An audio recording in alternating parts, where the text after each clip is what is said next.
Have you heard of what are called protected classes? In the US, that's race, religion, national origin, age, sex, pregnancy, familial status, meaning whether you have kids or not, disability, veteran, and genetic information. And I threw in sexual orientation. Protected classes are the things that it's illegal to discriminate about. So I thought that they would be a useful high-stakes focus to systematically examine how voice-driven AI like Siri affects people, and connect that to historical patterns of discrimination. If you search YouTube for protected classes in Siri, there's 21 videos that are one-offs, there's one set of 2, one set of 3, and a set of 10. 36 videos total, spanning 2011 when Siri was announced, to 2017 when I began analysis. In other words, I found the video Black Siri from the search Black Siri, which was one of the searches I did regarding the protected class of race. I didn't include news reports. I only wanted videos that dramatized interacting with Siri in some way. I also limited the corpus to videos with at least 90,000 views. In the YouTube economy, that's not much, but for a regular person, that's a lot, and it seemed to be a natural cutoff point. To create videos with this level of popularity, most of the YouTubers have learned to effectively gather large, probably young audiences and persuade them to keep coming back for more. Subscribe. Some protected classes didn't turn up anything, so if you want to make a parody about a pregnant Siri or a veteran Siri, it's wide open. The ones that did fell into 4 categories: accent or national origin, race, religion, and sexual orientation. In all 4 of these categories, it matters to these YouTubers how Siri responds to them. Most of the parodies don't bother critiquing Siri's listening.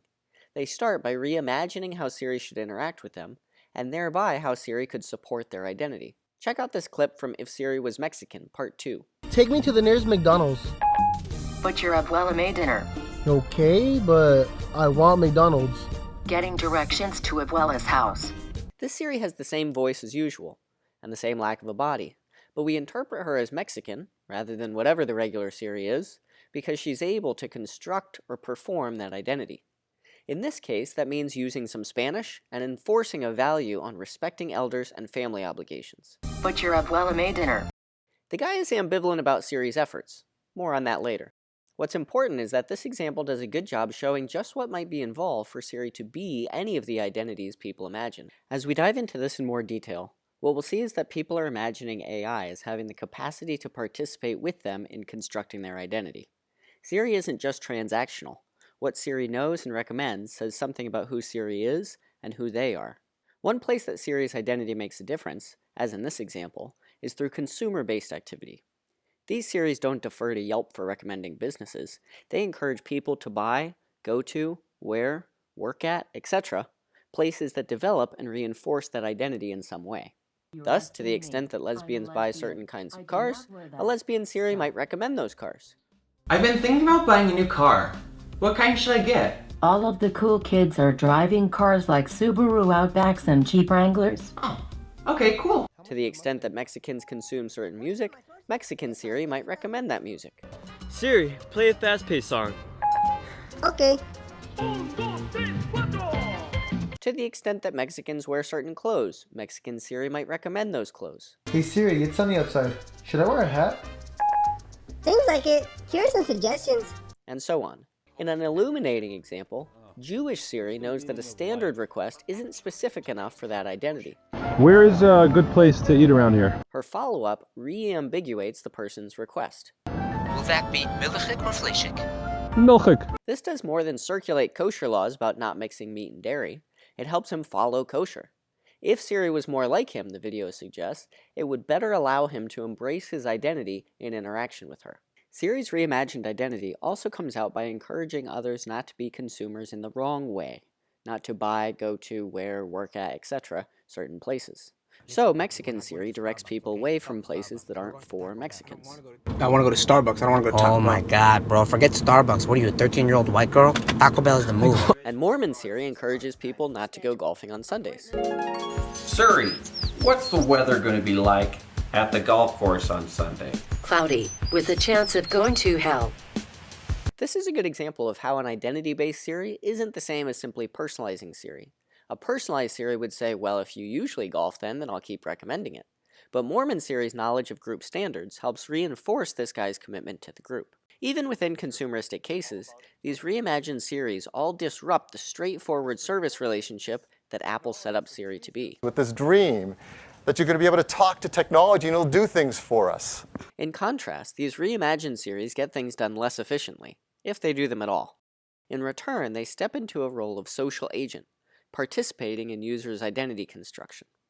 An identity-full Siri, then, involves self-conscious boundaries. This expands beyond consumption-based boundaries into values, knowledge, and ways of interacting that form people's identities. Robin Williams' French Siri doesn't just have an accent. She also pursues a culturally specific value of not using technology to restrict your engagement with the natural world. Look around you, why must you ask a phone? Live your life! Taking pictures with your phone, look, and then paint! A Siri that speaks Hawaiian Pidgin English values assessing people's status, including their high school. To complete setup process, please say what high school you went grad from. Really? Okay. Kahuku? Kahuku? OMG for reals? Yeah? Why? What school you went then? Not Kahuku, ha ha ha ha ha. Black Siri expresses sexual literacy and self-respect. Siri, I love you. Please! Gay Siri values healthy, attractive living. What's on TV tonight? Nuh-uh, this is 4 nights in a row, honey. Here's directions to that new club. For the love of Laverne, get out of those sweats. Siri's knowledge is also bounded from within a certain identity. Under the stereotype that gay people don't like sports, Gay Siri doesn't relay the score. Who won the hockey game last night? I found 3 lesbians that are close to you who can tell you. How close? And other knowledge is appropriate only for certain times and places. Jewish Siri won't tell the score either while praying. I'm afraid. What's the score? No, not in the middle of davening. Finally, Siri adopts specific ways of interacting. Many of the different Siris are portrayed as rude, insistent, and insulting. Siri, tell me a joke. There was once this fool named Lamar. The end. Well, that wasn't very nice. Siri, from now on, call me Papi. Okay, from now on I will call you Puto. Black Siris refuse to answer stupid questions. Martine gets in the car. Doom, doom. Siri, what's the temperature outside? Why don't you stick your head out the window?